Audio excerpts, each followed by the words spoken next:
बच्चों, क्या हाल चाल है, कैसे हैं आप लोग।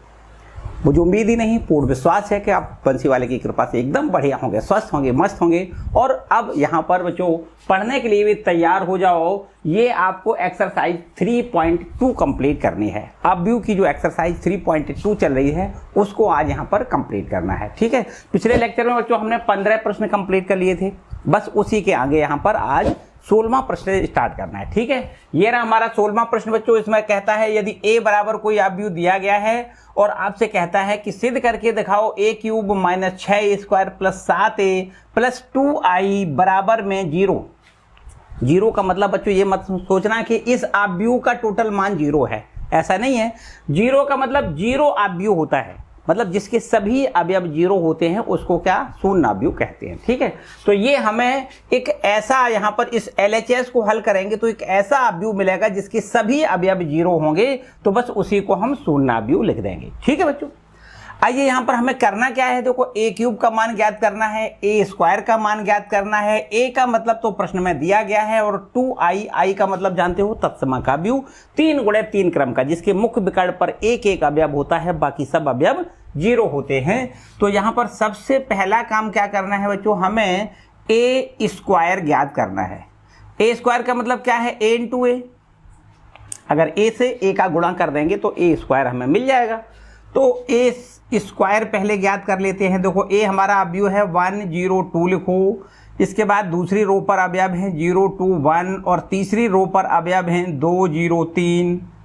ठीक है भाई, इसमें इसी से गुणा करना है 1 0 2, यहाँ पर 0 2 1 और यहाँ पर 2 0 3, इससे हमें गुणा करना है। ठीक है, समझते हैं ध्यान से। गुणा करते हैं रो बाई कॉलम, आपको बहुत अच्छे से आता भी है भाई। ये रो इस कॉलम से गुणा करना है, 1 से 1 का गुणा करोगे, 1 से 1 का गुणा 1। ठीक है, एक एकम 1। यहाँ पर शून्य प्लस का निशान लगाओ, शून्य का शून्य से गुणा शून्य हो जाता है, प्लस का फिर निशान लगाना है, 2 से 2 का गुणा 2 दूनी 4। करेक्ट। अब इसी रो का यहाँ पर दूसरे वाले कॉलम में गुणा करना है। 1 से गुणा पहले करो 0 में, 0 हो जाएगा। 0 से 2 का गुणा ये भी हमारा 0 हो जाएगा और 2 का 0 में गुणा ये भी हमारा 0 हो जाएगा। ठीक है बच्चों, अब तीसरी कॉलम में गुणा कर दें इसी रो का तीसरे कॉलम में। देखो 1 से 2 का गुणा 2, बिल्कुल ठीक है। 0 से 1 का गुणा ये हमारा 0 हो जाएगा। 2 और 3 का गुणा 6, इतनी बात। ठीक है बच्चों, पहली रो का तीनों कॉलमों में गुणा कर दिया। अब हमें वही काम करना है। अब इसका गुणा यहाँ पर देखो 0 से पहले गुणा करो, 0 से 1 का गुणा 0, 2 से गुणा 0 में करना है, ये भी हमारा 0। 1 का गुणा 2 में करना है, ये हमारा 1 दूनी 2 हो जाएगा। अब देखो यही वाली पंक्ति दूसरे वाले स्तंभ से गुणा करोगे, ये तो 0 हो जाएगा, बिल्कुल ठीक है। 2 से 2 का गुणा 2 दूनी 4 लिखो और फिर प्लस का निशान, और ये 1 का गुणा 0 में तो आपको 0 मिलेगा। ठीक है, अब इसी वाली रो में ये कॉलम से गुणा करना है, तो ये हमारा हो जाएगा 0। 2 से 1 का गुणा हमें 2 एकम 2 लिखना है और 1 से 3 का गुणा हमें 3 एकम 3 लिखना है। ठीक है, अब तीसरी रो की बारी आती है। तीसरा रो पहला कॉलम, तो यहाँ पर 1 दूनी 2 लिखो, यहाँ 0 से 0 का गुणा प्लस 0 लिखोगे और 2 3 का गुणा 3 दूनी 6 लिखेंगे। ठीक है भाई, इसके बाद यहाँ पर सेकेंड वाले कॉलम में देखो गुणा करोगे, 2 से पहले गुणा करो 0, फिर 0 से 2 का गुणा ये भी हमारा 0, फिर 3 से गुणा ये भी हमारा 0। ठीक है, इसके बाद यहाँ पर देखो गुणा करते हैं, 2 का 2 में गुणा 4 लिखें और यहाँ पर करेंगे प्लस 0 हो जाएगा। यहाँ 3 और 3 का गुणा 3 त्रिका 9, ये हमारा a इंटू ए अर्थात a स्क्वायर का मान ज्ञात हो गया है। देखिएगा ध्यान से, क्या करना है, यहाँ 4 और 1 5 लिखो। इसके बाद ये तो हमारा 0 है, यहाँ पर देखो 6 और 2 8 मिल जाएगा। इसके बाद यहाँ पर देखो ये 2 मिलेगा, यहाँ पर ये 4 है, यहाँ पर ये 5 है। ठीक है, यहाँ दोनों को जोड़ के 8 मिल रहा है, 6 2 8 लिखो, यहाँ पर ये 0 है और ये हमारा 9 4 13 है। करेक्ट बच्चों, a स्क्वायर का मान मिल गया। अब हमें क्या करना है, a क्यूब ज्ञात करना है। तो a क्यूब ज्ञात करने के लिए क्या करेंगे, हम a स्क्वायर में फिर से a का मल्टीप्लाई कर देंगे। ठीक है, यहाँ लिख देते हैं। देखो तो यहाँ देखिए a क्यूब बराबर आपको क्या मिलने वाला है, ध्यान से देखो a स्क्वायर का मतलब ये लिखना है। देखो ये हमारा a स्क्वायर है आप लिखो 508, क्या लिखना है 508। इसके बाद दूसरी रो पर 245 लिखो। तीसरी रो पर 8013 लिखना है, 8013 लिखना है।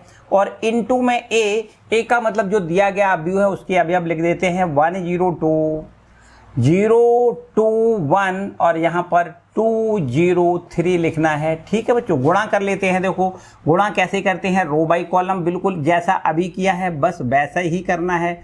यहाँ पर इस रो का इस कॉलम में गुणा करना है ना। तो 5 का 1 में गुणा, 5 एकम 5 लिखो, प्लस का निशान लगाओ। 0 का 0 में गुणा 0 लिखना है, प्लस 8 का गुणा 2 में 8 दूनी 16 लिखना है। इस रो का अब इस कॉलम में गुणा करना है, तो 5 का 0 में गुणा 0 करना है। 0 से 2 का गुणा ये भी हमारा 0 मिलेगा, और 8 से जब 0 में गुणा करोगे तो ये भी हमारा 0 होता है। ठीक है, अब यहाँ पर तीसरे वाले कॉलम में गुणा करेंगे। 5 दूनी 10 लिखो, फिर 0 से 1 का गुणा तो प्लस में 0 लिखना है। 8 से 3 में गुणा प्लस 8 या 24 लिखना है। इतनी बात समझ में आई बच्चों। इसी प्रकार बिल्कुल दूसरी वाली रो का भी इन तीनों कॉलमों में गुणा करना है। तो यहां पर लिखना है 2 एकम 2, 2 एकम 2, फिर लिखना है ये आपको प्लस में 8 का 0 में गुणा 0, सॉरी 4 का 0 में गुणा 0, और 5 से 2 में गुणा करना है, 5 दूनी 10। ठीक है, अब इस रो का इस कॉलम में दूसरे वाले कॉलम में गुणा करना है, तो 2 का 0 में गुणा 0, 2 का 4 में गुणा 2 चौको 8, और 5 से 0 का गुणा यहाँ पर 0 लिखना है। इसी प्रकार इस रो का अब तीसरे वाले कॉलम में गुणा करना है। 2 दूनी 4 लिखो, 2 दूनी 4, 2 का 2 में गुणा 4, और 4 का 1 में गुणा 4 एकम 4 प्लस 4 लिखो, 5 तिया 15 प्लस में यहाँ पर 15 लिख लें। ठीक है, अब तीसरी वाली रो की बारी आती है। तीसरे रो का पहले कॉलम में गुणा पहले करो, तो 8 एकम 8 लिखना है, फिर 0 से गुणा करना है, प्लस 0 हो जाएगा। 13 दूनी 26, यहाँ पर प्लस का 26 लिखना है। अब इसी रो का यहाँ दूसरे वाले कॉलम में गुणा, तो पहले 8 का गुणा 0 में 0, 0 का गुणा 2 में ये भी 0, 13 का गुणा 0 में तो ये भी हमारा 0। यहाँ पर देखो 8 दूनी 16 लिखेंगे। फिर इसके बाद में ये 0 से गुणा तो 0 हो जाएगा। 13 तिया 39, यहाँ पर 39 लिखेंगे। ठीक है बच्चों, तो ये हमारा देखो a क्यूब का मान हो गया। यहाँ पर दोनों को जोड़ के लिखो आप 16 5 21, बिल्कुल ठीक। यहाँ पर ये 0 है, इसको जोड़ो तो आपको यहाँ से 34 मिल रहा है ना। 24 10 34। इसी प्रकार यहाँ देखो 10 और 2 12 लिखना है, और ये हमारा 8 है। यहाँ पर आप ध्यान से देखो 15 और 4 19 और 4 23, यहाँ पर 23 मिलेगा। बिल्कुल बच्चों, बिल्कुल एकदम पूरा का पूरा जितनी एनर्जी है यहीं पर रखनी है। इधर उधर आपने जरा भी कर दिया तो कुछ ना कुछ गलती हो जाएगी। तो आपको बिल्कुल इधर उधर भटकना नहीं है, ध्यान से समझो। ये हमारा है 8 और 26 का जोड़ करना है, तो 8 और 26 का जोड़ हो जाएगा 34। ठीक है, 34, और इसको जोड़ोगे 0 और इसको यहाँ पर जोड़ो तो 39 और 16 जोड़े 9 6 15, 5 हासिल 1 और 4 और 1 5 45। ठीक है बच्चों, a क्यूब हमें मिल गया। अब हमें फाइनल में करना क्या है, ये हमें देखो LHS लेना है और बराबर में 0 हमें प्रूव करके दिखाना है। यहाँ लिख लेते हैं LHS, ये हमारा है a क्यूब माइनस में 6a स्क्वायर, प्लस में यहाँ लिखो 7a, फिर इसके बाद में लिखो प्लस में 2i। ठीक है, ध्यान से देखो बच्चों क्या करना है, पहले a क्यूब लिखना है। a क्यूब जो हमने ये निकाला है इसको लिखो 21 0 34, इसके बाद लिखना है 12 8 23, इसके बाद यहाँ लिखना है 34 0 45 लिखना है। ठीक है, ये हमारा हो गया a क्यूब। इसके बाद क्या करना है, देखो माइनस का निशान लगाओ, 6 अपना ज्यों का त्यों, और a स्क्वायर को यहाँ लिखना है a स्क्वायर। देखिएगा ध्यान से, a स्क्वायर कहाँ है बच्चों, ये लिखा है 508। क्या लिखना है आपको, 508 लिखना है। इसके बाद 2 4 5 लिखना है, 2 4 5 लिखना है। तीसरी रो है 8 0 13 है, तो आपको यहाँ 8 0 13 लिखना है। ठीक है बच्चों, इसके बाद आगे है प्लस 7 और a मतलब दिया गया अवयव लिखना है। अब आप ध्यान से देखो, दिए गए अवयव के अवयव क्या है, 102, क्या लिखना है 102। इसके बाद है 02 0 2 1 लिखना है। इसके बाद है 2 0 3 लिखना है। बात आई समझ में बच्चों? इतनी। और इसके बाद आगे है प्लस में 2 और i का मतलब तत्सम का अवयव होता है, जिसके मुख्य विकर्ण पर एक एक अवयव होते हैं, बाकी सब अवयव शून्य होते हैं। तो देखो i का मतलब आपको 1 0 0 लिखना है, 0 1 0 लिखना है, 0 0 1 लिखना है। ये हमारा तत्सम का अवयव है। करेक्ट है बच्चों? अब इसका हिसाब किताब करना है, बस सीधा समझो, ये आपका शून्य अवयव मिलेगा, इसके सभी अवयव आपको निश्चित रूप से शून्य मिलेंगे। देखिएगा ध्यान से, इसका जोड़ घटा के आपको जो अवयव मिलेगा वो आपका शून्य अवयव होगा। देखिए ध्यान से, पहला काम तो इसको तो ज्यों का त्यों लिखो, 21 0 34, इस यहाँ है 12 और 8 ये 23, इसके बाद है ये 34 0 ये 45। ठीक है, इसको तो कुछ भी नहीं किया है। यहाँ पर देखो माइनस तो ज्यों का त्यों छोड़ दो, 6 का अंदर गुणा करो, प्रत्येक एलिमेंट में इस अचर राशि का गुणा करना है। 6 पंचे 30 यहाँ लिखो, यहाँ पर 6 का गुणा 0 हो जाएगा, यहाँ पर 6 का गुणा 6 अट्ठे 48। ठीक है, इसके बाद 6 और 2 का गुणा 6 दूनी 12, 6 चौको 24 यहाँ लिखो, 6 पंचे 30 यहाँ लिखो, 6 अट्ठे 48 यहाँ लिख लेते हैं 48, ये हमारा 0 में गुणा 0, और 13 छंग 78 यहाँ लिख लेते हैं। ठीक है बच्चों, इतनी बात क्लियर है। अब प्लस का निशान लगा के 7 का प्रत्येक एलिमेंट में गुणा करें। 7 का गुणा करना है, 7 का यहाँ 1 में गुणा 7 एकम 7 लिखो, ये 0 हो जाएगा, 7 दूनी 14। इसके बाद यहाँ पर दूसरी वाली पंक्ति में गुणा करें तो ये 0 रहेगा, यहाँ पर 7 दूनी 14, 7 एकम 7 लिखें, यहाँ भी 7 दूनी 14 लिखो, 0 लिखो, 7 या 21। ठीक है, और अब 2 का गुणा यहाँ पर इस तत्सम का अवयव में करना है। तो बाकी तो सब अवयव 0 हैं, केवल मुख्य विकर्ण पर गुणा कर दो, 2 0 0 0 2 0 0 0 2। ठीक है बच्चों, इतनी बात क्लियर है। अब क्या करना है, यहाँ पर संगत अवयवों को जोड़ना है, और यहाँ पर ये माइनस का है तो संगत अवयव इसमें घटाना पड़ेगा। यहाँ इसके इसके इसके सब संगत अवयवों को जोड़ेंगे और इसके अवयव को घटाएंगे। तो यहाँ पर देखो ये 21, इसके संगत ये क्या है, देखो माइनस का 30 है, तो यहाँ हमने बताया घटाना है, तो माइनस को माइनस का कितना लिखोगे 30, प्लस का कितना लिखना है 7, और इधर क्या लिखना है, देखो प्लस में 2। ये हमारा एक पहला सभी अवयव को हमने जोड़ा है। ठीक है, अब देखो बच्चों आगे बढ़ते हैं। यहाँ पर 0 है, ये बिल्कुल ठीक है, ये 0 है, ये भी हमारा 0 है, तो -0 कहो या +0 कहो कोई समस्या नहीं, ये भी हमारा 0 है और ये भी हमारा 0 है। ठीक है, इसके बाद यहाँ 34 की बारी आती है। देखो यहाँ पर लिखो 34, ये 34 है, ये माइनस का 48 है ना, माइनस के साथ है, ये माइनस पहले है तो माइनस का 48 है, फिर इसके बाद प्लस का है 14 और यहाँ पर ये 0 है। ठीक है बच्चों, इतनी बात क्लियर हो गई कि नहीं? तो अब ये पहली वाली रो के संगत अवयवों को हमने जोड़ लिया है। अब दूसरी वाली रो के संगत अवयवों को जोड़ेंगे। 12 यहाँ 12 है, यहाँ देखो -12 है। ठीक है, इधर है 0, यहाँ भी है 0, तो +0 लिखो, +0 लिखो। ठीक है भाई, यहाँ अब दूसरा ये अवयव 8 है, 8 लिखो, ये माइनस का 24 लिखना है। कितना लिखना है? माइनस का 24, और ये प्लस का लिखना है 14, और यहाँ पर आपको प्लस का 2 दिखाई दे रहा है तो 2 लिख दें। ठीक है, अब यहाँ देखिए 23 है, यहाँ लिखो 23।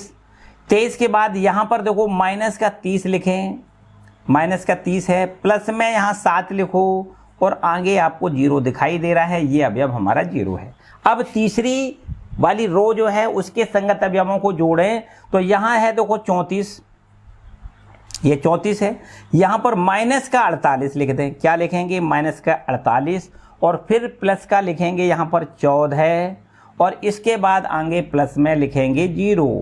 ठीक है, ये है देखो 0, इसके बाद यहाँ भी है प्लस का 0, ये माइनस का 0 कहें या प्लस का 0 कहें कोई समस्या नहीं, +0 यहाँ भी देखो है, और इसके बाद यहाँ भी आपका 0 है। ठीक है, इसके बाद ये है हमारा 45, ये देखिए 45 है, ये माइनस का लिखना है 78, ये माइनस का 78 है, ये प्लस का लिखना है 21, और लास्ट में प्लस का लिखना है 2। अब आप बच्चों ध्यान से देखो, सभी अवयवों को जोड़ घटा के देखो तो सब अवयव 0 हो जाएंगे, ये भी 0, ये भी 0, सब 0 होंगे। अभी देखो यहाँ पर अब लिख देते हैं इसका आंसर।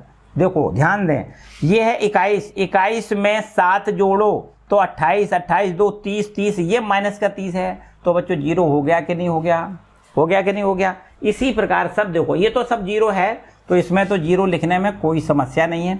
आगे भी देखो ये 34 है और इसमें 14 जोड़ें तो 48 हो जाएगा, -48 ये है, ये भी हमारा जीरो हो रहा है। देखिएगा ध्यान से बच्चों, है ना, ये क्या हो रहा है, जीरो। सभी अब इसके जीरो निकलेंगे, बिल्कुल पक्की बात है। देखो ये माइनस का 12 है, ये प्लस का 12 है, बाकी तो जीरो है, तो इसको भी आप जीरो लिखो। यहां पर देखो 14 में यहाँ पर 2 जोड़ो, 14 2 16 है, 16 में 8 जोड़ो 24 और ये माइनस का 24 है, तो निश्चित रूप से ये जीरो हो रहा है।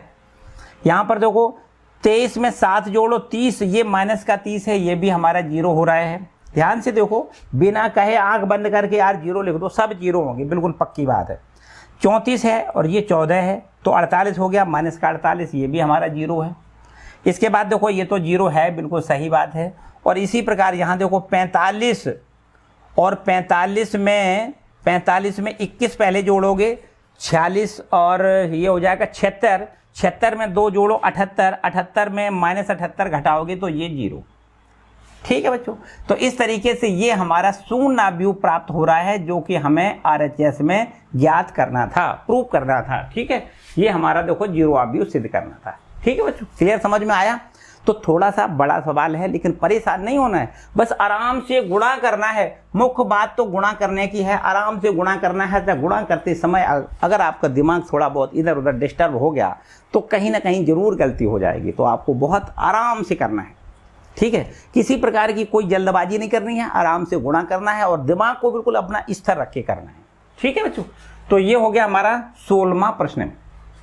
बच्चों इसके पहले हमने जो वीडियो आपको दिया है उसमें 15वां प्रश्न भी इसी पैटर्न का है ना, एक एग्जाम्पल है वो भी इसी पैटर्न का है। तो ये प्रश्न बहुत ही ज़्यादा बढ़िया प्रश्न है, बहुत ही इंपॉर्टेंट है, ये परीक्षा की दृष्टि से देखे जाए बहुत ही अच्छे प्रश्न हैं। ठीक है, काफ़ी बार रिपीटेड प्रश्न है, इनको आपको अच्छी तरीके से तैयार करना है, इस टाइप का प्रश्न। ठीक है, जैसा कि हमने बताया कि पिछले वाले वीडियो में 15वां प्रश्न आपको बताया था हमने, है ना, और उदाहरण में भी प्रश्न है, तो इस टाइप के प्रश्न बच्चों बिल्कुल आपको कंप्लीट करना ही करना है। चलिए आगे बढ़ते हैं, अब जल्दी से इसको नोट कर लीजिए। आगे बढ़ते हैं, अब क्वेश्चन नंबर हमारा है यहाँ पर 17वां। सभी प्रश्न बच्चों अच्छे ही हैं, क्योंकि ये सभी प्रश्न बोर्ड में रिपीट किए गए हैं, काफ़ी बार अच्छे तरीके से आए हैं। ठीक है, चलिए इसको रब कर लेते हैं। 17वां प्रश्न देखते हैं। ये रहा हमारा क्वेश्चन नंबर 17वां, और इसमें ऐसा दिया गया है कि यदि ए कोई अवयव दिया गया है, ए अवयव इस प्रकार से दिया गया है जिसके अवयव यहाँ दिए गए हैं 3 - 2 और यहाँ 4 - 2, ये ए अवयव आपको दिया गया है। ठीक है, और इसके बाद में ये आपका एक तत्समक अवयव भी आपको दिया गया है, I बराबर दिया गया है 1001। अगर हमें ये ना भी दिया जाता तो हमें पता है 2 × 2 क्रम का जो तत्समक अवयव होता है वो इस शकल का ही होता है। हमें मुख्य विकर्ण पर 1-1 लिखना होता है, बाकी सब अवयव 0 लिखने होते हैं। ठीक है, इसके बाद में हमें यहाँ पर और क्या दिया गया है देखो, तथा ये हमें दिया गया है, ध्यान से देखो, ए स्क्वायर क्या दिया गया है, देखो ए स्क्वायर,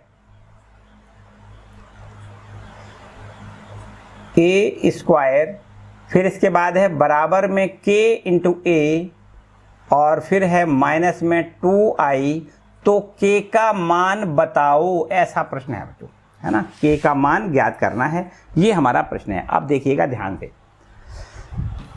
हमें क्या काय की जरूरत है, देखो ए स्क्वायर की जरूरत है, मतलब ए अवयव दिया गया है, इसमें ए का गुणा करते हैं तो ए अवयव ए का स्क्वायर मिल जाएगा। ठीक है भाई, इसके बाद के ए, मतलब के का ए के साथ गुणा करना है, ये ए है, इसके साथ के का गुणा करना है, और आई का मतलब तत्समक अवयव ये हमारा दिया गया है। ठीक है, तो चलो यहाँ पर सबसे पहला काम करते हैं, ए स्क्वायर का मान ज्ञात करते हैं।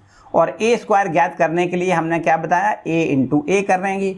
ए का मतलब यहाँ पर है 3 - 2 और यहाँ पर है 4 - 2, और इसका इसी में गुणा करना है, 3 - 2 4 - 2 से गुणा करना है। आइए यहाँ गुणा कर लेते हैं, रो बाई कॉलम गुणा करना है। इस रो का इस कॉलम में 3 का 3 में गुणा, 3 × 9 लिखो, यहाँ पर माइनस का लिखना है 2 और 4 का गुणा 8। ठीक है, -2 से 4 का गुणा -8। अब यहाँ इसी रो का यहाँ गुणा करोगे, माइनस का लिखना है 6, 3 दूनी 6, माइनस का 6, ये माइनस प्लस हो जाएगा, और 2 और 2 का गुणा 4। इसके बाद यहाँ इस रो का यहाँ को गुणा करो, यहाँ गुणा करो, तो पहले 3 और 4 का गुणा 12 लिखना है, और फिर इसके बाद माइनस का 4 दूनी 8, यहाँ पर आओ माइनस का 4 दूनी 8 लिखो, यहाँ माइनस माइनस प्लस हो जाएगा, 2 का 2 में गुणा 4। तो इस तरीके से बच्चों ए स्क्वायर हमें मिल गया कितना 1, यहाँ पर माइनस का 2, यहाँ पर बोलो यहाँ पर लिखना है आपको 4, और यहाँ पर भी आपको माइनस का 4 लिखना है। करेक्ट है बच्चों, इतनी बात ए स्क्वायर का मान समझ में आ गया। ए स्क्वायर के बाद आते हैं यहाँ पर सीधा सीधा जो हमसे निकलवाया गया है, दिया गया है, देखो यहाँ पर लिखो दिया है, क्या क्या दिया गया है, ए स्क्वायर बराबर में के इंटू ए माइनस 2i, इसमें मान लिखो। ए स्क्वायर का पहले मान यहाँ लिखो कितना है, आपको लिखना है 1 माइनस का 2, यहाँ लिखना है 4 माइनस का 4, और इसके बाद यहाँ पर आइएगा नीचे बराबर का निशान लगाओ, और बराबर के बाद लिखा है k इंटू ए मतलब ये लिखना है 3 है ना, 3 माइनस 2, 4 माइनस का 2, ये a हो गया। फिर माइनस में 2i का मतलब है 1001 है। ठीक है बच्चों, इतनी बात क्लियर बात है, कुछ भी नहीं किया है। k का अंदर गुणा करो, यहाँ 2 का अंदर गुणा करो, तो इस तरीके से देखो यहाँ पर आपको लिखना है 1 माइनस 2 4 माइनस 4, और ये बराबर में k का गुणा करोगे 3k लिखो, माइनस में 2k लिखो, यहाँ पर लिखना है 4k लिखो, यहाँ पर माइनस का 2k लिखना है। ठीक है, इसी प्रकार बिल्कुल यहाँ भी आपको 2 से गुणा करो, 2002 लिखना है। ठीक है बच्चों, इसके बाद इनके दोनों की संगत अवयवों को आपको घटाना है। इस अवयव को ज्यों का त्यों रखो, 1 माइनस 2 4 माइनस 4, और यहाँ पर बराबर यहाँ इन दोनों की संगत अवयवों को घटाना है। 3k में से घटाना है 2, तो आप लिखो 3k माइनस में 2, माइनस 2k, इसमें से 0 घटाओगे तो माइनस का 2k ही बचेगा केवल। 4k में से 0 घटाओगे तो आपको यहाँ 4k लिखना है, माइनस में 2k और घटाना है 2। इतनी बात बच्चों क्लियर है? ठीक है भाई, इसके बाद यहाँ की बात आगे बढ़ाएं। देखो 1 माइनस का 2, यहाँ 4 माइनस का 4, बराबर का निशान लगाओ, और यहाँ पर देखिए बच्चों 2 अवयव आपस में बराबर दिखाई दे रहे हैं कि नहीं, तो इसको अब आगे बढ़ाने की जरूरत नहीं है। 2 अवयव अगर बराबर बराबर होते हैं तो संगत अवयव बराबर होते हैं, कर देते हैं बड़े आराम से। देखो यहाँ 1 को इसके बराबर करना है, माइनस 2 को इसके बराबर करना है, 4 को 4k के बराबर करना है, माइनस 4 को माइनस 2 के बराबर करना है। ठीक है, एक को किसी से कर दो, बस k की वैल्यू हमारी ज्ञात हो जाएगी। यहाँ लिखो संगत अवयवों को बराबर करने पर, संगत अवयवों को बराबर करेंगे। ठीक है, तो यहां पर लिखना है 1 और बराबर लिखेंगे 3k माइनस का 2। 1 की जरूरत है, अगर आप इसको इससे बराबर करोगे तो भी k का मान वही आएगा, 4 को 4k के बराबर करोगे तो भी मान वही आएगा, सबसे मान एक ही आएगा। तो यहां पर देखिए 3 के बराबर कितना हो जाएगा, माइनस का इधर आएगा प्लस का 2 प्लस का 1, मतलब सीधा 3 के बराबर लिखना है 3, और के बराबर यहाँ से आपको 3/3 मतलब 1 लिखना है। यही हमसे पूछा गया था कि के का मान क्या होगा, तो आपको लिखना है के बराबर 1। करेक्ट है बच्चों, समझ में आया? कोई समस्या नहीं, बड़ा आसान प्रश्न है। चलिए इसको भी नोट करो। अब और थोड़ा आगे बढ़ें, देखिएगा और थोड़ा आगे बढ़ते हैं। ये है हमारे पास अब 18वां नंबर का प्रश्न। देखो इसको थोड़ा ध्यान से देखना है मुझे, ठीक है? इसको रब कर लेते हैं। क्वेश्चन नंबर 18वां थोड़ा बहुत ही ज़्यादा ध्यान देना है ना।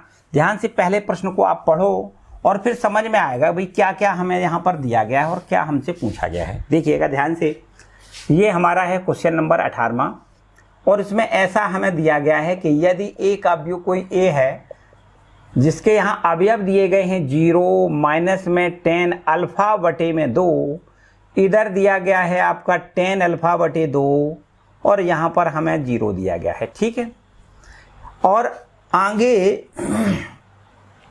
एक लिखा है आई कोट 2 का तत्सम का अवयव है, तथा आई बराबर क्या है, आई बराबर तत्सम का अवयव है 2 कोट का। तो आपको पता है 2 कोट का जो तत्सम का अवयव होता है उसको कैसे लिखते हैं, 1 0 0 1। अभी इससे पहले वाले क्वेश्चन में भी ये बात दी गई थी, है ना।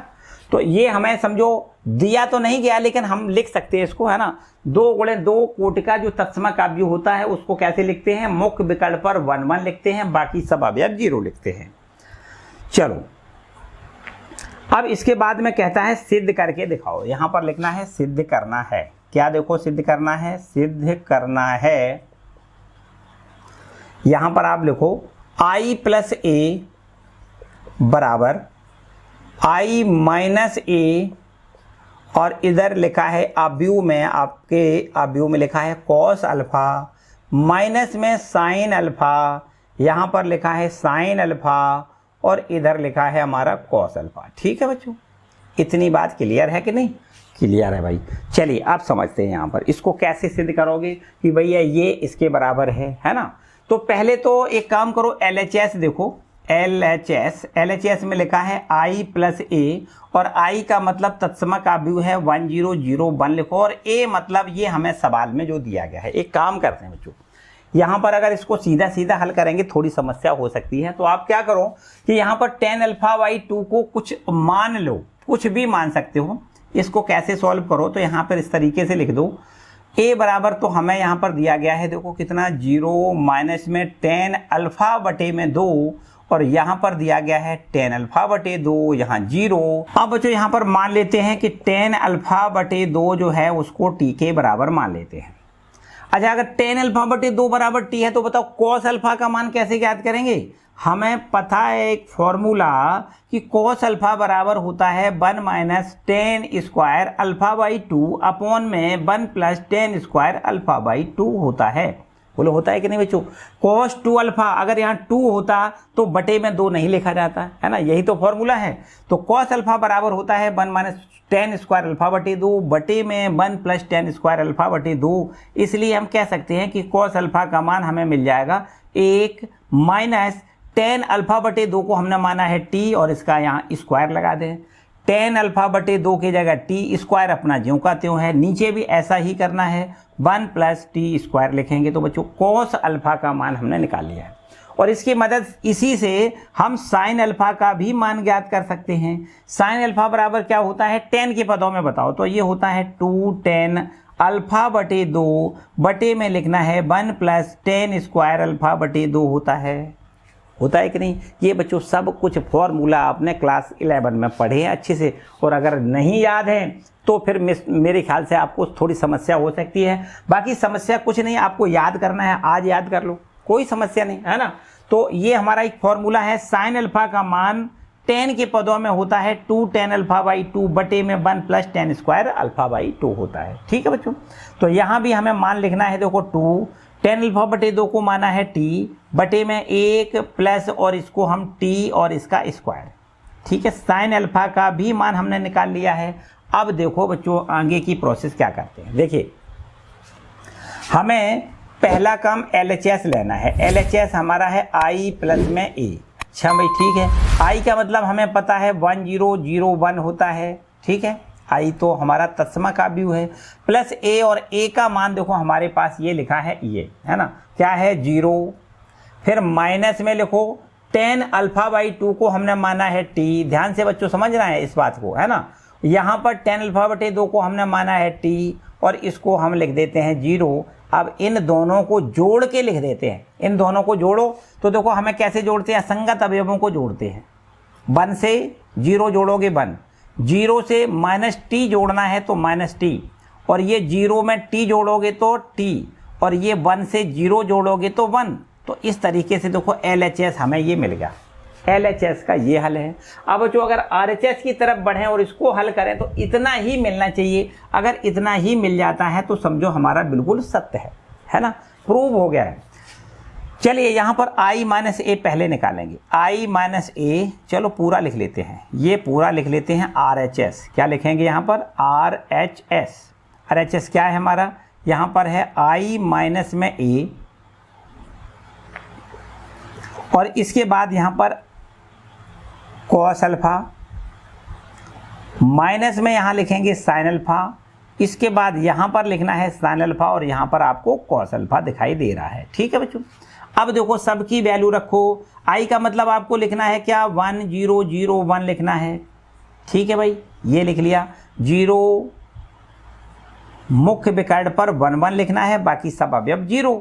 तो आपको आई का मतलब ये मिल गया, माइनस का निशान लगाओ और ए का भी मतलब लिखना है। ए का मतलब क्या है बच्चों, ये लिखा है, देखो ये तो हमारा ये लिखा है 0 माइनस टी, 0 माइनस टी और ये टी और ये 0, ठीक है। ये हमारा हो गया पहला ब्रैकेट। इसके बाद यहाँ पर अब दूसरे वाले इस अवयव में अवयव लिखो, कोस अल्फा का मान निकालो। ये हमने निकाला है, देखो कोस अल्फा का 1 minus T square upon 1 plus T square, यहाँ लिखो 1 माइनस टी स्क्वायर अपॉन में 1 प्लस टी स्क्वायर, ठीक है। इसके बाद यहाँ पर माइनस, अब साइन अल्फा का मान बताओ, तो आपको लिखना है 2t upon 1 plus T square लिखना है, ठीक है भाई। फिर साइन अल्फा का मान बताओ, तो साइन अल्फा का भी मान वही 2t बटे में 1 प्लस टी स्क्वायर लिखना है। और फिर नीचे ये हमारे पास कॉस अल्फा, और कॉस अल्फा का मान भी आपको क्या लिखना है, देखिए कॉस अल्फा का मान ये लिखना है 1 माइनस टी स्क्वायर अपॉन में 1 माइनस टी स्क्वायर अपॉन में 1 प्लस टी स्क्वायर लिखना है। इतनी बात ठीक है बच्चों, क्लियर बात हो गई कि नहीं। अब समझो, इनके दोनों पहले संगत अवयवों को घटाओ, फिर इसके बाद इसका इसमें गुणा करना है। आइए यहां पर करते हैं। एक में से 0 घटाओ 1,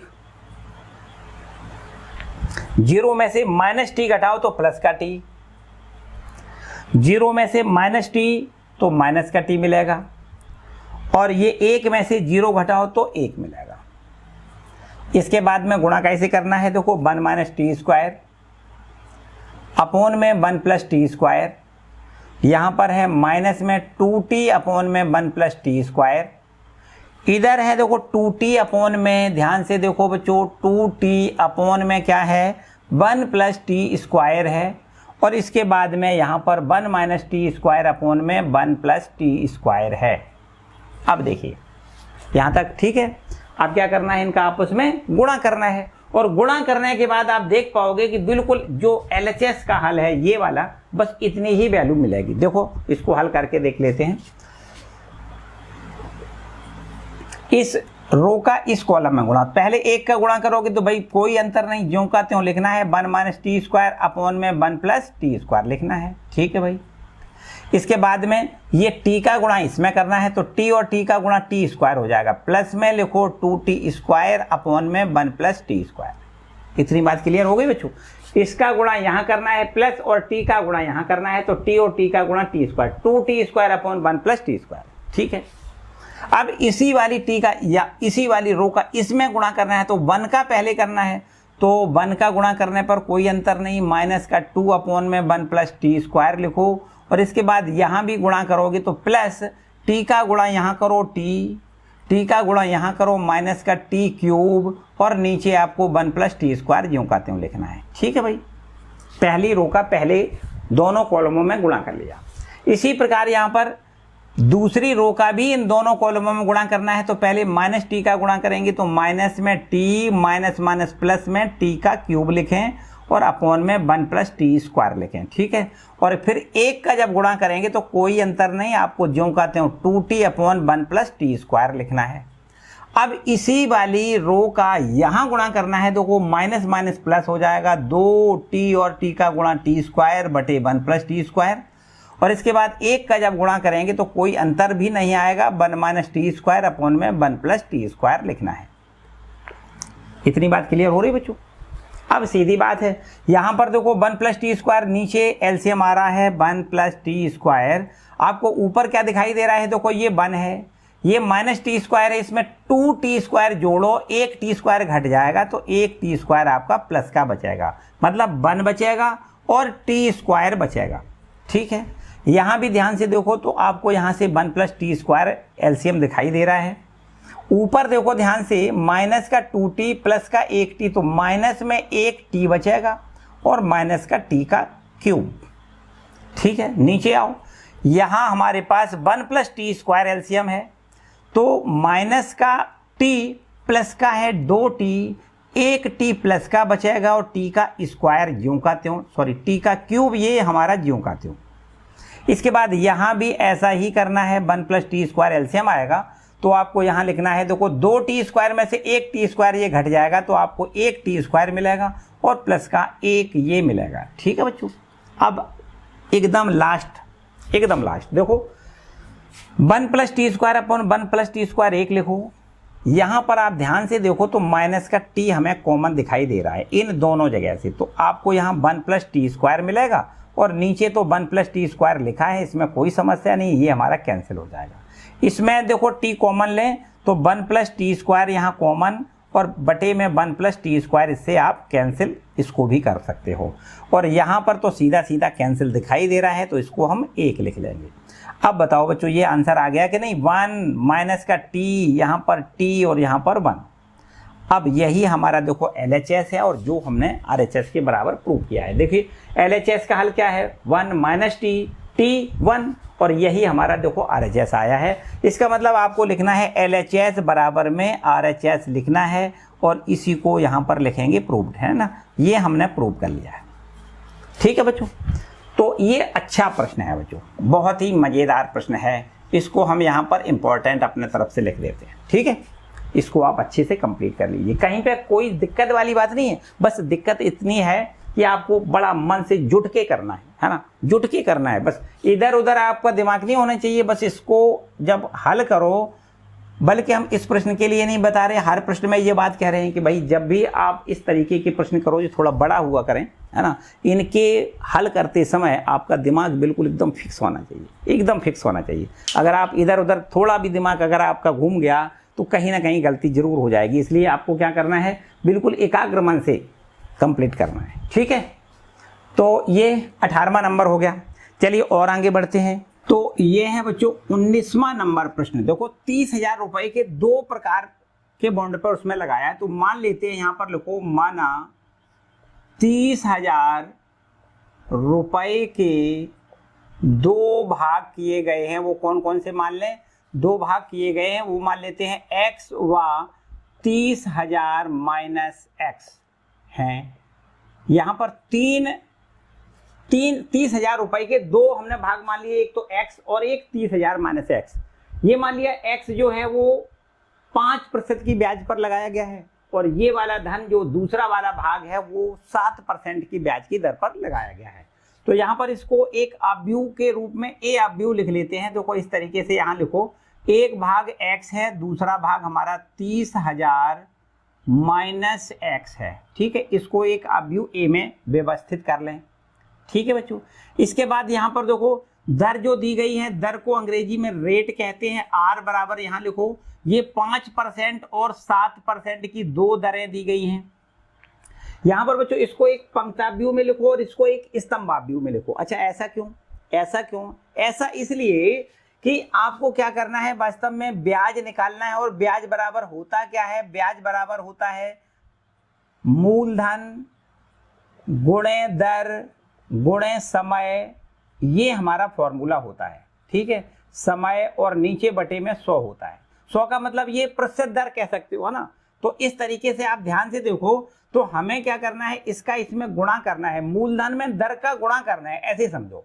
मूलधन में क्या करना है, दर का गुणा करना है। और गुणा हमेशा तब करते हैं जब रो बाई कॉलम गुणा करते हैं। तो इसको एक रो में लिख लें और इसको एक कॉलम में लिख लें, ठीक है बच्चों।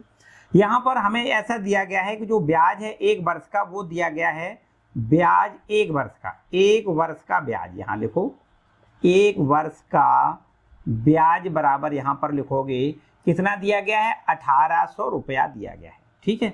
और 1 वर्ष का ब्याज हम कैसे निकालेंगे, देखो यहाँ पर a लिखें इंटू r लिखें, बराबर में दिया गया है 1800 रुपए। AR का मतलब क्या है, ये आपका मूलधन में दर से गुणा करेंगे, है ना, तो ब्याज निकलेगा और ब्याज बराबर दिया गया है कितना, 1800 रुपए। दो प्रश्न हैं, एक में दिया गया 1800 रुपए है, तब दोनों भाग अलग अलग बताओ। और यदि ब्याज 1 वर्ष का 2000 रुपया मिल जाए तब दोनों भाग अलग अलग बताओ। ये प्रश्न है हमारा। तो एक हम प्रश्न पहले कर रहे हैं जिसमें लिखा है 1 वर्ष का कुल ब्याज कितना है, 1800 रुपए। तो यहाँ पर देखो a इंटू आर बराबर 1800 दिया गया है। a हमारा जो अवयव है उसको लिखेंगे x और यहाँ लिखेंगे 30,000 माइनस x। और ये r बराबर ये लिखेंगे, देखो ब्याज की दरें कितनी हैं, 5% मतलब 5/100 और 7% मतलब 7/100। ऐसा भी लिख सकते हो, या फिर दशमलव में लिखना चाहो तो ऐसे लिख दें, दशमलव में 0.05 प्रतिशत का मतलब क्या है, 100 से भाग करना है, और इसी प्रकार 0.07। ठीक है, ये दरें हो गई और बराबर ये हमें ब्याज दिया गया है कितना, 1800 रुपया। इसको हल करो, यहां से x का मान मिल जाएगा। तो जो x का मान मिलेगा वो 30,000 का प्रथम भाग होगा, फिर 30,000 रुपए में से उस x के मान को घटा देंगे तो दूसरा भाग मिल जाएगा। ठीक है कि नहीं, इसको हल करो।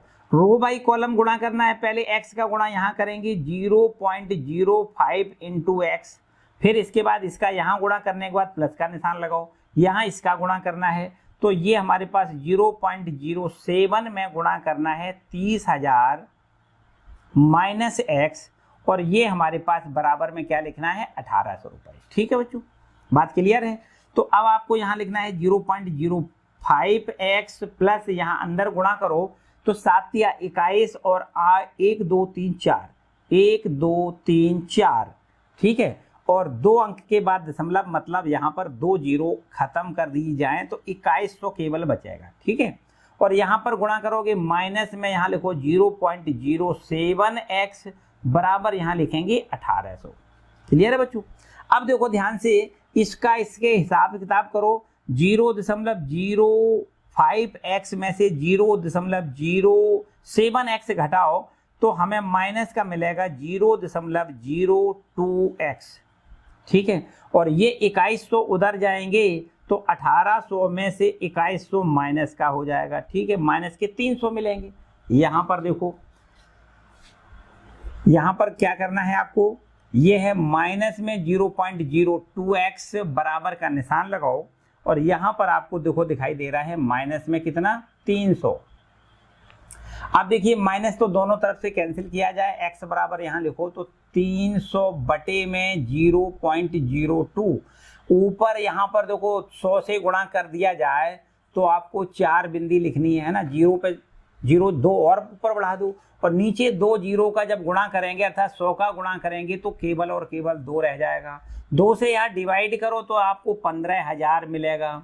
इसका मतलब है बच्चों, जो प्रथम भाग है वो 15,000 रुपया है, मतलब आधा आधा उसने धन कर दिया, आधा पैसा लगा दिया 5% की दर पे, और इसके बाद दूसरा भाग भी देखो 30,000 में से 15,000 घटाओगे तो 15,000 तो बचेगा।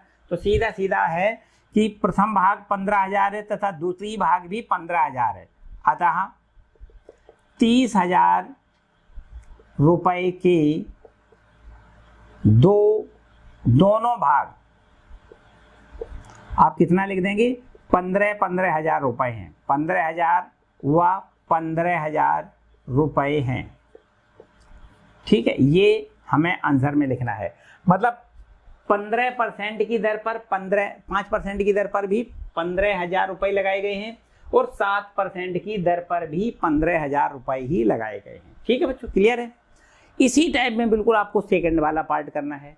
सेकंड पार्ट में आपको क्या करना है, देखो यहाँ पर a इंटू आर बराबर आपकी बार ब्याज की दर दी गई है, ब्याज की दर तो वही है लेकिन ब्याज एक वर्ष का 2,000 रुपया है, तो आपको बराबर में क्या लिखना है, 2,000 रुपया लिखना है।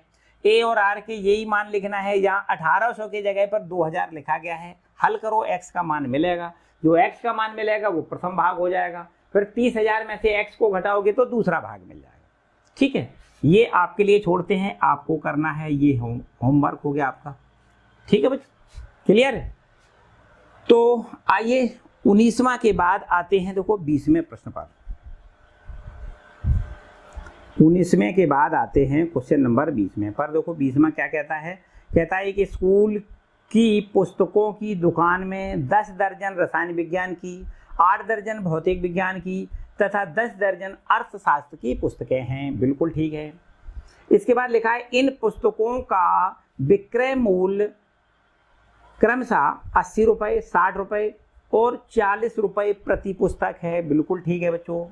आगे, अव्यू बीजगणित के प्रयोग द्वारा ज्ञात करिए कि सभी पुस्तकों को बेचने से दुकान को कुल कितनी धनराशि प्राप्त होगी, मतलब सबकी सब पुस्तकें बिक जाएं तो दुकानदार के पास कितने रुपए इकट्ठे हो जाएंगे, ये आपको बता देना है। सिंपल है बात। देखो ध्यान दें, कितने 3 टाइप की उसकी पुस्तकें हैं उसके पास। 10 दर्जन तो पुस्तक रसायन विज्ञान की हैं, 8 दर्जन भौतिक विज्ञान की हैं तथा इसके बाद में 10 दर्जन अर्थशास्त्र की पुस्तकें हैं। तो आपको पहले तो पुस्तकें काउंट करनी है। देखो ध्यान से, हमें अव्यू गुणन का प्रयोग करते हुए यहाँ पर टोटल जो उसका बिक्री के बाद पैसा इकट्ठा हुआ है वो आपको बता के दिखाना है, विक्रय मूल्य ज्ञात करना है। देखिए ये हमारा क्वेश्चन हो गया 20वां। पहले तो हम यहाँ पर पुस्तकें लिख लेते हैं, काय की पुस्तकें हैं। देखो आपको यहाँ लिखना है 10 दर्जन रसायन विज्ञान की पुस्तकें, ऐसा लिखते हैं। रसायन विज्ञान की पुस्तकें बराबर कितनी है? 10 दर्जन। 10 दर्जन का मतलब क्या है? 10 दर्जन का मतलब है 10 गुणे 12 मतलब 120। ठीक है, 120 रसायन विज्ञान की पुस्तकें हैं। इसके बाद भौतिक विज्ञान की कितनी है? यहाँ पर लिखो भौतिक विज्ञान की पुस्तकें केवल 8 दर्जन हैं। 8 दर्जन का मतलब क्या लिखना है? 8 गुणे 12 12 96 बुकें भौतिक विज्ञान की हैं। ठीक है, इसके बाद में तीसरी बुक काय की थी? तीसरी बुक अर्थशास्त्र की थी। देखो यहां लिखना है अर्थशास्त्र। क्या लिखना है यहाँ पर? अर्थशास्त्र की पुस्तकें 10 दर्जन हैं। 10 दर्जन का मतलब सीधा लिखना है 10 गुणे 12 बराबर 120 पुस्तकें अर्थशास्त्र की हैं। तो इसको क्या करो आप, एक आव्यूह ए के रूप में सजाएं। इस तरीके से पहली पंक्ति आव्यूह बनाएं, बिल्कुल वैसे ही करना है। देखिए 120, 96 और यहाँ पर लिखना है 120। ये ए आव्यूह बन गया।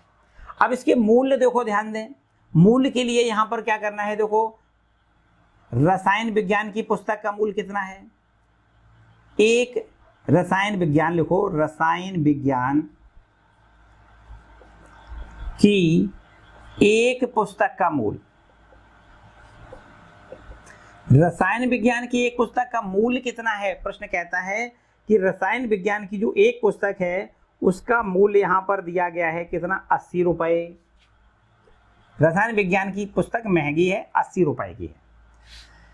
इसके बाद में भौतिक विज्ञान की एक पुस्तक का मूल्य कितना है? देखो भौतिक विज्ञान की एक पुस्तक का मूल्य दिया गया है 60 रुपया है।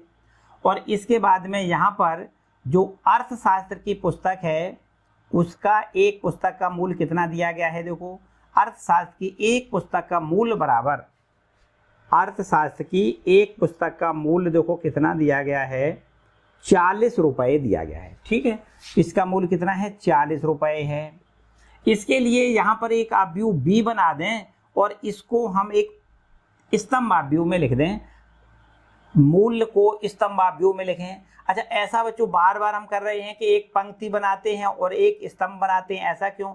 हमें जब भी कभी गुणा करना होता है तो पंक्ति गुणे स्तंभ तो जो गुणा करते हैं, पंक्ति रो बाई कॉलम गुणा करते हैं, तो रो से कॉलम का गुणा करते हैं। इसलिए पहला ये हमारी जो पुस्तकें थी उसकी पुस्तकों की संख्या का हमने एक पंक्ति आव्यूह बनाया है और उनकी जो मूल्य है मूल्य का हमने एक स्तंभ आव्यूह बनाया है।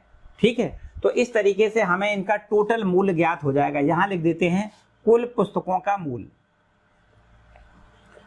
कुल पुस्तकों का विक्रय मूल्य बराबर, कैसे लिखना है? विक्रय मूल्य बराबर आप क्या करोगे?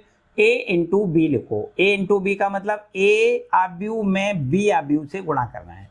a आव्यूह क्या है? देखो 120, फिर इसके बाद में 96 और यहाँ पर आपका है 120 और इसमें b से गुणा करना है। b आव्यूह क्या है? 80, 60 और ये 40 से गुणा करो तो टोटल मूल्य हमारा ज्ञात हो जाएगा। देखिए कैसे करना है, यहाँ पर इसका गुणा यहाँ करोगे 12 × 96 और 00।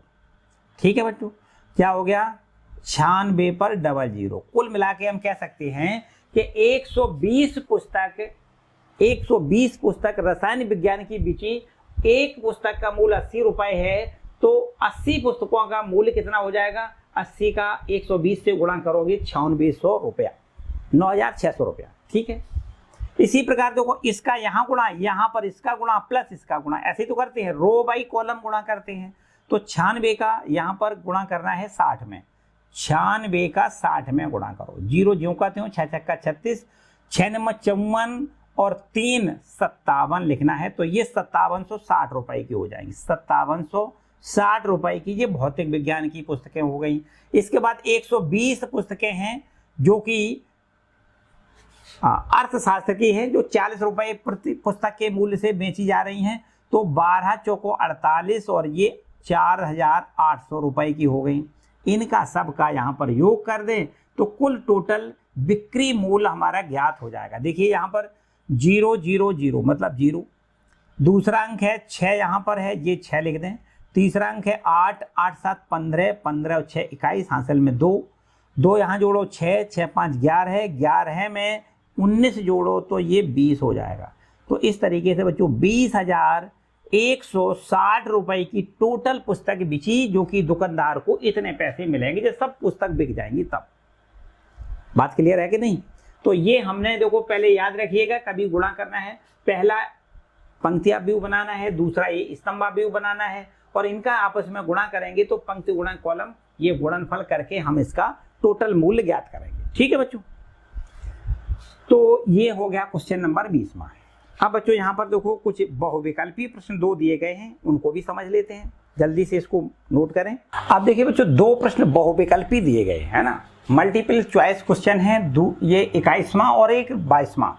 इसमें कहा गया है कि मान लीजिए कि x, y, z, w और p क्रमशः 2 गुणे n, 3 गुणे k, 2 गुणे p, n गुणे 3 तथा p गुणे k कोटियों के अवयव हैं। यहाँ पर ये अवयव हैं, x एक अवयव है, एक y है, एक z है, एक w है और एक अवयव p है। ये 5 अवयव हैं, इनकी कोटियां भी साथ साथ में देखो दी गई हैं। तो आपसे ये पूछा गया है कि p into by plus w into by के परिभाषित होने के लिए n, k और p पर क्या प्रतिबंध होना चाहिए। पहले आप ध्यान से समझो बच्चों, कभी भी p इंटू बाई लिखा है इसका क्या मतलब है, देखो ध्यान से समझो। 4 ऑप्शन दिए गए हैं, यहाँ हमने ऑप्शन नहीं लिखे हैं, अब ऑप्शन अपने आप आ जाएंगे, उनको पहले हल करो। p इंटू बाई का बच्चों क्या मतलब है, p इंटू बाई का मतलब है कि अगर p और बाई का गुणनफल संभव है, p इंटू बाई संभव है, कब संभव होगा? यदि ऐसा कहें कि 2 अवयवों का गुणनफल संभव तब होता है जब पहले वाले के स्तंभों की संख्या दूसरी वाले की पंक्तियों की संख्या के बराबर होती है, यही तो होता है। तो बच्चों यहाँ पर देखो p की कोटि क्या है, देखो आप यहाँ लिखो p की कोटि, पहले एक बार लिख दो, संभव है यदि p के स्तंभों की संख्या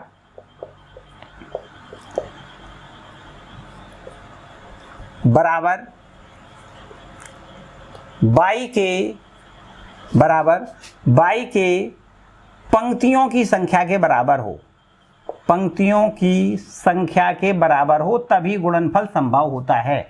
ठीक है, तो p की जो स्तंभों की संख्या है, अब बताओ कितनी, देखो p अवयव की कोटि पहले ध्यान से देखो, 1 2 3 4 5वां अवयव, 1 2 3 4 5वां अवयव ये है हमारा, ये p की कोटि लिखी है। p की कोटि कितनी है, देखो p गुणे k कितनी है, p गुणे k है, और इसकी कोटि बाई की कोटि बताओ कितनी है, बाई की कोटि यहां पर लिख दें p की कोटि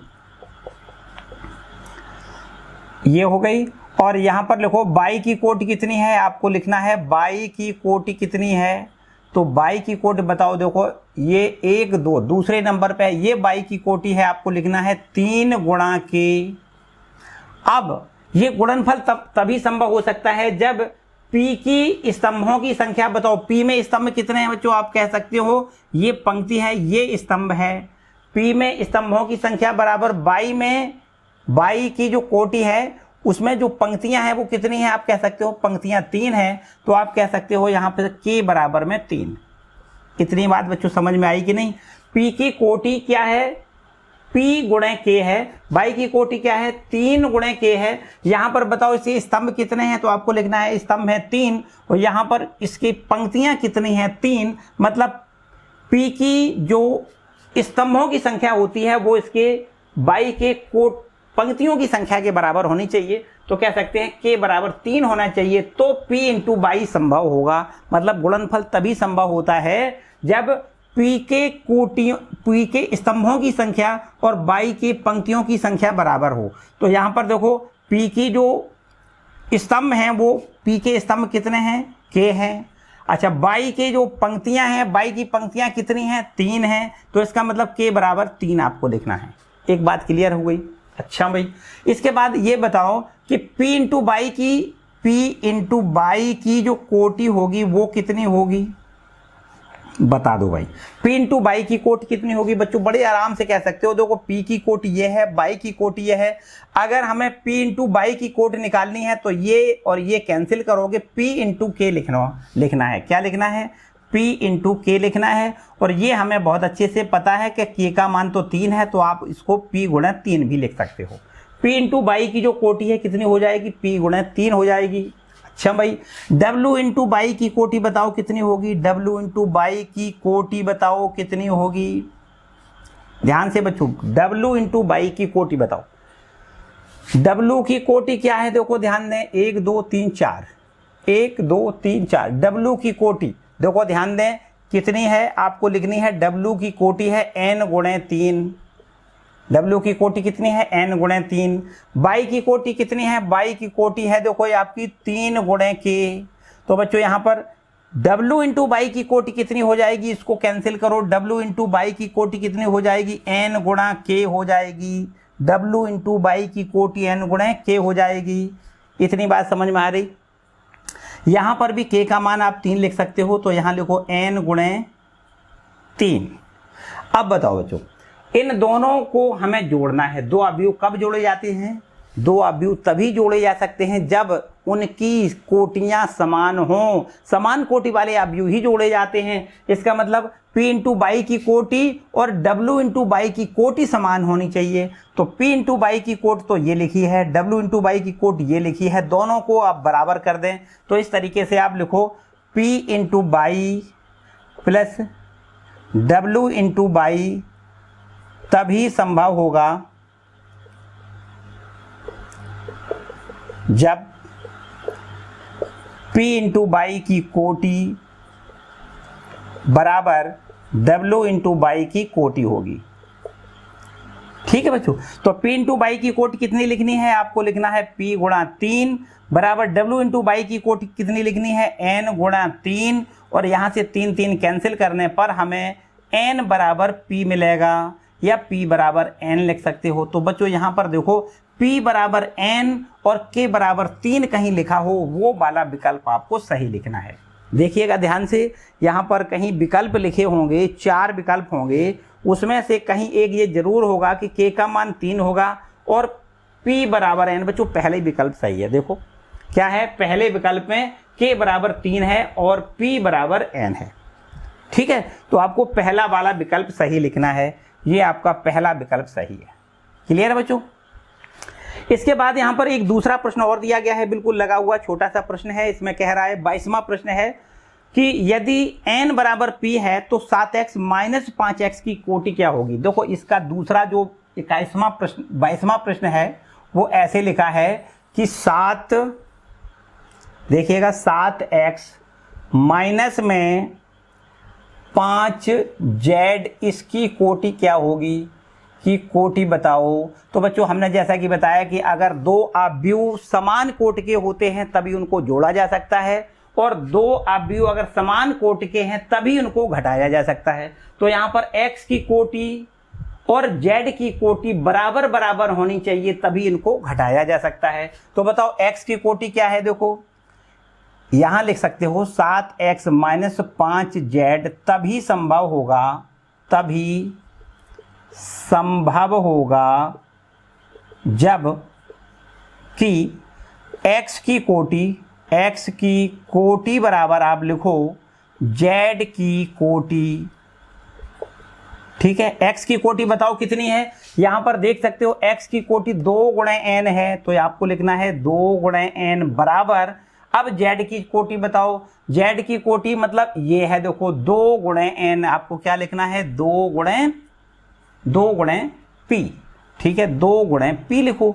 तो बच्चों यहां से देखो 2 से 2 कैंसिल करके हम यहां पर लिख सकते हैं कि n बराबर p, प्रश्न में दिया गया है ये, तो n बराबर p, तो प्रश्न में दिया गया है कि n बराबर p है, तो 7x माइनस 5z की कोटि क्या होगी। तो बच्चों यहां पर देखो ध्यान से, 7x की जो कोटि है वही 5x की कोटि होना चाहिए, मतलब इसकी कोटि 2 गुणे n है, तो इसकी भी कोटि 2 गुणे n ही होगी, क्योंकि p और n तो बराबर दिया गया है। p बराबर n, यहां पर p का मान n लिख दें तो कह सकते हैं दोनों की कोटियां 2 गुणे n ही आएंगी। इसकी भी कोटि 2 गुणे n है और इसकी भी कोटि 2 गुणे n है। तो इसके आंसर में आपको देखना है ये जो 2 गुणे n लिखा है वो वाला विकल्प आपका सही होगा। देखिएगा 2 गुणे n कहां लिखा है बच्चों, बी विकल्प इसका सही है। ये आपका बी वाला विकल्प सही आपको दिखना है, ठीक है, ये वाला लिखना है। तो इस तरीके से ये आपकी पूरी एक्सरसाइज आज यहां पर कंप्लीट होती है, ठीक है बच्चों। इसके बाद नई एक्सरसाइज पर हम पहुंचेंगे, उसमें आपको सीखना है परिवर्ताव्यूह। बहुत ही महत्वपूर्ण एक्सरसाइज आपको आगे पढ़ने को मिलेगी। परिवर्ताव्यूह क्या होता है, ठीक है, और परिवर्ताव्यूह के बाद आपको कुछ और बातें, बहुत अच्छी अच्छी बातें हैं। देखो यहाँ पर आपको सीखना है परिवर्ताव्यूह के क्या गुणधर्म होते हैं, ये भी सीखना है, ठीक है। और इसके बाद सममिति तथा विषम सममिताव्यूह, यहाँ पर 3 टॉपिक केवल हैं, सममिताव्यूह, विषम सममिताव्यूह और यहाँ पर इसके अब परिवर्ताव्यूह के गुणधर्म और परिवर्ताव्यूह, इस पर आधारित आपकी अगली एक्सरसाइज होगी जो आपको अगले लेक्चर में हम लोग कंप्लीट करेंगे, ठीक है बच्चों। आज के लिए फिलहाल इतना ही। यहाँ पर किसी प्रकार की कोई समस्या अगर आपको लग रही है तो कमेंट सेक्शन में कमेंट करके हमसे आप जरूर बताएं, ठीक है बच्चों। और अगर सब कुछ सही लग रहा है तो वीडियो को लाइक जरूर करें, चैनल पर नए हैं तो चैनल को सब्सक्राइब कर लें, ठीक है। मिलते हैं अगले वीडियो में, तब तक खुश रहें, मस्त रहें और पढ़ते जरूर। Bye bye.